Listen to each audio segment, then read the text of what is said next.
Week 4 is about the ways to engage English language learners in community life. This is part 2, social presence and involving students in community life. Community-connected learning strategies include internships at work and project-based learning in classrooms. Internships are work placements outside of class that are structured around learning goals and can include projects that develop students' academic research, literacy, and technical skills. But in this part, I would like to focus on project-based learning in classrooms.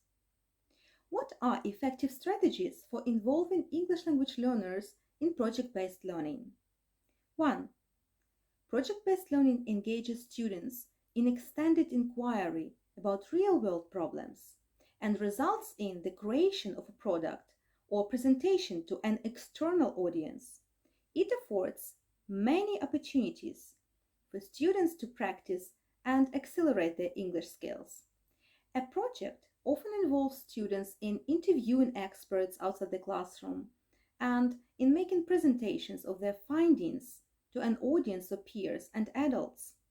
The following are some suggestions for supporting English language learners in project-based learning. 2. Involve bilingual mentors. Bilingual mentors can help students by discussing research questions and by helping them practice for interviews and presentations, both in their native language and in English. The native language support may help students grasp complex concepts, while conversation in English can help them prepare for presentations to their classmates. College students or community partners may serve as mentors for this purpose. 3. Engage students in selecting a research topic that interests them. Their engagement in the project skyrockets when they begin researching a topic that was close to their immediate personal interest. 4. Meet regularly with students and teach them relevant skills.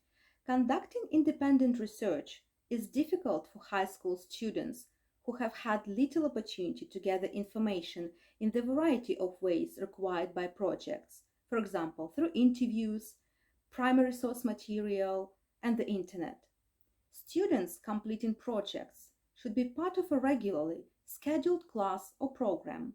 It is helpful for them to receive mini lessons on key activities, such as how to design and deliver a survey, or how to create and deliver a presentation of relevant information using a variety of media.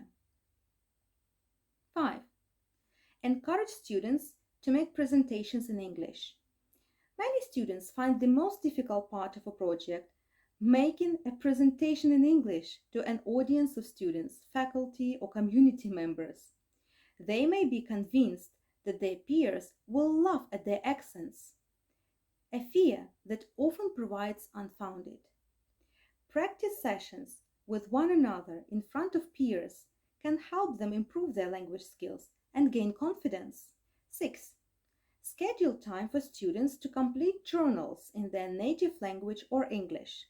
If not given the opportunity to reflect on their experiences, students are not always aware of the extent to which they are learning new skills until after they complete a project.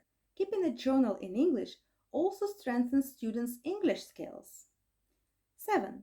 Assist students to select panel members with expertise in the topic area. Part of the process of building the students' ownership of their project is asking them to choose the appropriate audience for their findings. Often, they locate professionals through the process of conducting their research. Students with limited English proficiency may have particular difficulty asking students to volunteer as panelists and might need assistance crafting an invitation letter or making a phone call to a potential panelist. 8. Design projects to involve English language learners and English-speaking peers together. Projects can provide opportunities for English language learners to work alongside more advanced English-speaking peers. Students might work together on projects that require both English and foreign language skills. such as a project requiring interviews with diverse community members, allowing all students to contribute equally. Now, I would like to speak about some project examples. Olena and I are teachers in Access and Access Alumni Civic Engagement Program provided by the US Embassy, Kiev, Ukraine. One of the main goals of the program is community engagement of the students. We have a great experience in community connected and project based learning. That's why we decided to share our expertise with you. 1. Let's say no to bullying. We had an idea to involve access groups from other Ukrainian cities and community representatives to participate in our online training sessions. We wanted our students to lead the Zoominars and to train their peers in order for them to practice their leadership skills. Therefore, we needed a lot of time for preparation. The students received tasks to do research in Google Forms, to prepare presentations, to create a Kahoot, to search for activities. The teachers provided feedback about the results of their preparation in Viber messages and Zoom meetings. Also, all the leaders of the training had an additional Zoom meeting to have a rehearsal and check if all the prepared PowerPoint presentations and activities work well online. On the 21st of May 2020, Mariupol Access alumni were extremely glad to have a Zoom meeting with a group from Zaporizhia. The topic of bullying was discussed. There were more than 40 participants. We had new alumni from Odessa and Poltava, also professional mediators from Mariupol City Lyceum Mediation Service joined us and spoke about kinds of bullying, stages of the mediation process, and their experience in helping peers solve conflicts. First, students played a bingo game in breakout rooms in order to get to know each other better. Then, Access alumni played a Kahoot game with the participants to find out what they know about bullying. Then, Access alumni spoke about the research they had made and its results. As it shows, 98.5% of the respondents agree that bullying is a serious problem and needs to be solved. Students shared some tips on how to distinguish a buller and what to do if you are bullied. After that, we had a long discussion during which the participants shared their life stories, asked and answered questions. Students from Zaporizhia and Odessa told us about the projects they had initiated in order to prevent bullying in their community. It was really valuable to share ideas and to understand that there are people who understand and support you. We really hope that we will meet face to face soon and have a chance to collaborate. 2. Clean after your pet. Access alumni from Mariupol made a presentation for teenagers where they spoke about how to clean after pets outside. First, alumni made a survey among their peers about their pets using Google Forms. There were the following questions. Do you have a pet? How many times a day does your pet need to go for a walk? Do you clean after your pet outside? Is it pleasant for you to see pet poops in parks, yards, and other places? Do you think people should clean after their pets? If people don't do that, do you think they must pay a fine? Do you have an algorithm of actions how to clean after your pet outside? Would you like to know how to clean after your pet outside? Do you think cleaning after pets outside is a problem which needs to be solved in your city or country? Access students from Mariupol shared the results of the survey. 59 respondents aged from 12 to 51 are people from Ukraine, Mariupol, Kyiv, Makeivka, North Macedonia, Kumanovo, access students who are our friends, and the USA. 72.9% of the respondents have a pet, and the majority of them walk their pets twice a day. Approximately half of those who walk their pets every day clean their pet's waste outside. For 76.3% of people, it is unpleasant to see pets poop in parks, yards, and other places.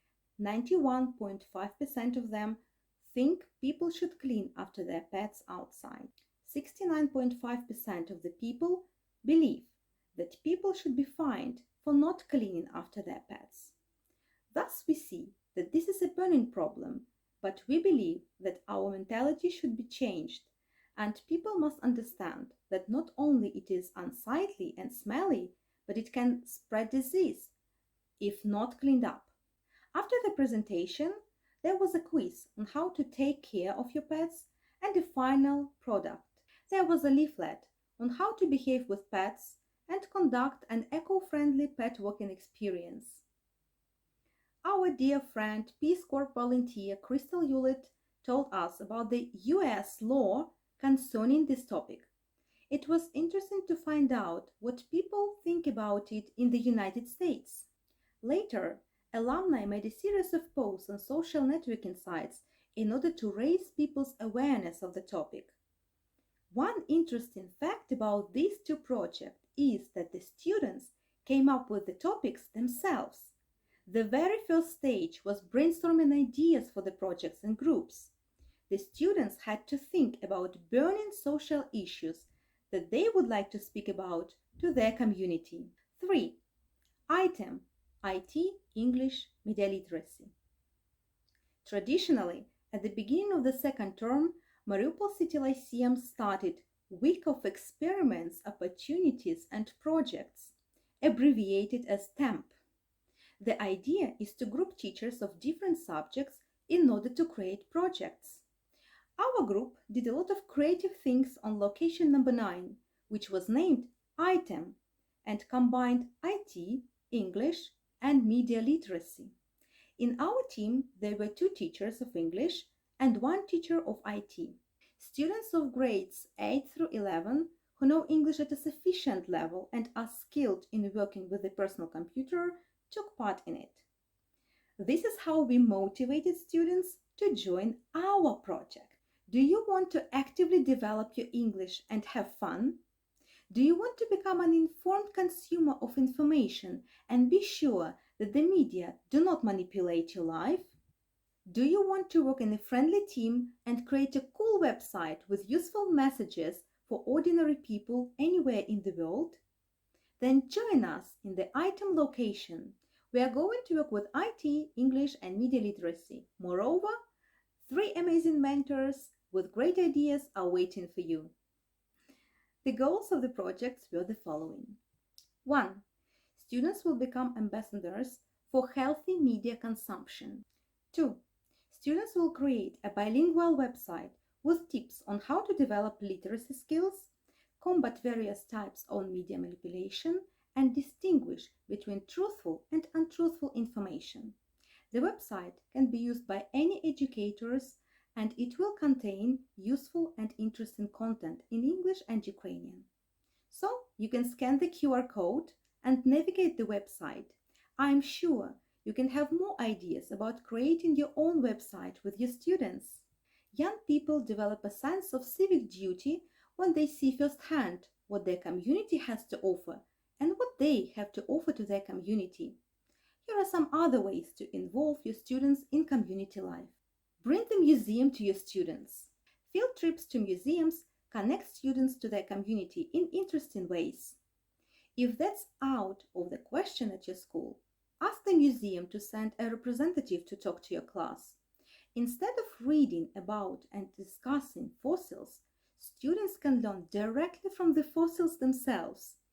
A movie on a war might entertain students for a while, but if they are able to learn from the actual mementos and letters of soldiers, they could understand those divisions in a more personal way.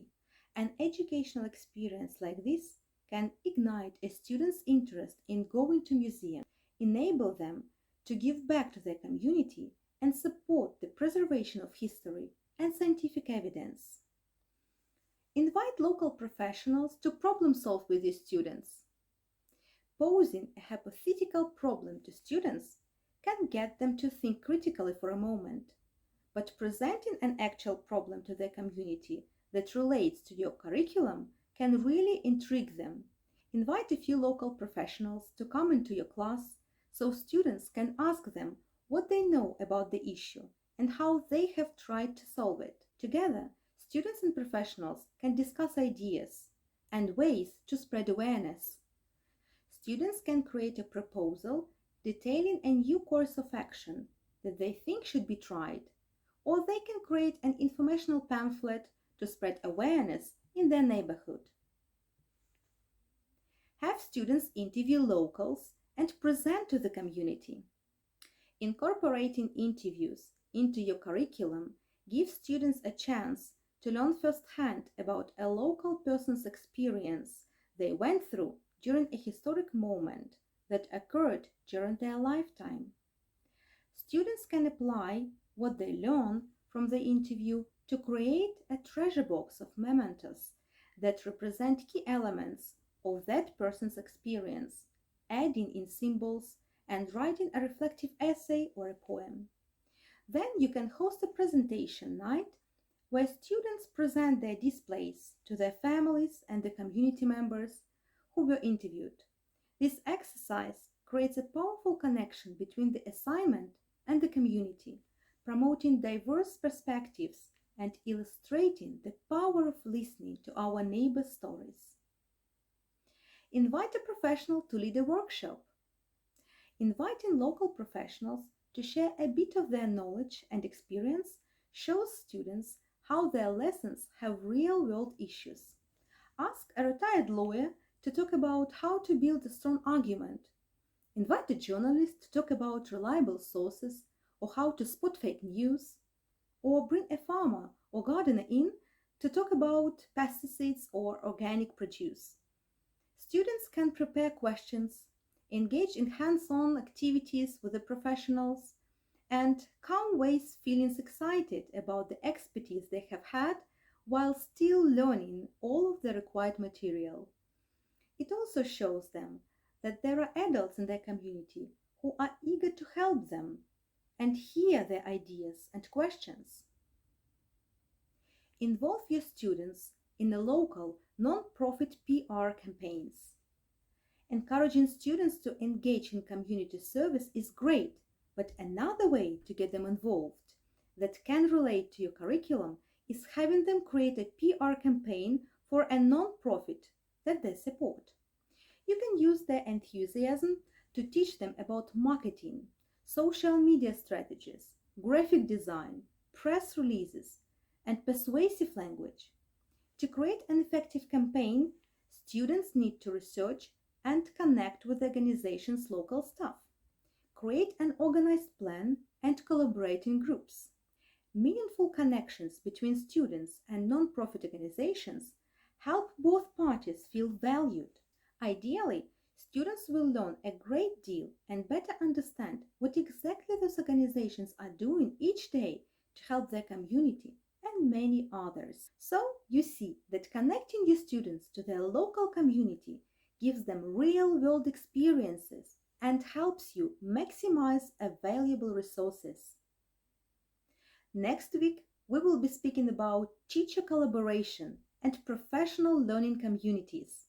You will learn about co-teaching models and contemporary approaches to professional development. Stay tuned!